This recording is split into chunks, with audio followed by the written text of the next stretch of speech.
பழமொழி 400. 11 கீழ்கணக்கு நூல்கள்ல ஒரு நூல் தான் இந்த பழமொழி 400.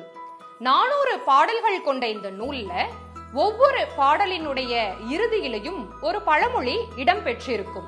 இன்னைக்கு நம்ம சொல்ற பழமொழிகளுக்கெல்லாம் முன்னோடி நூல் இந்த நூல் தான். இதுல ஒரு பாடல் சொல்கிறது, இன்றைக்கு வரைக்கும் நம்முடைய வழக்காற்றிலும் அந்த பழமொழி இருக்கிறது. என்ன தெரியுங்களா?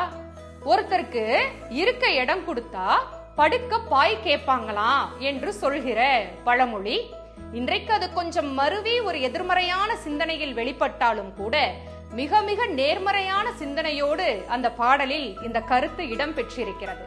அந்த பாடல், சிறியதாய கூழ் பெற்று செல்வரை சேர்ந்தார், பெரியதாய கூழும் பெறுவர், அரிதாம் இடத்துள் ஒருவன் இருப்புளி பெற்றால் கிடப்புளியும் பெற்றுவிடும் என்பதுதான் அந்த பாடல். நம்ம ஒரு இடத்துல ஒரு வேலைக்கே சேர்றோம் அப்படின்னா முதல்ல குறைவான ஊதியம் இருந்தாலும் கூட நம்முடைய திறமையின் மூலமாக அதிகமான ஊதியம் பெற்று விடுவோம் என்று எடுத்துக்கொள்ளலாம்.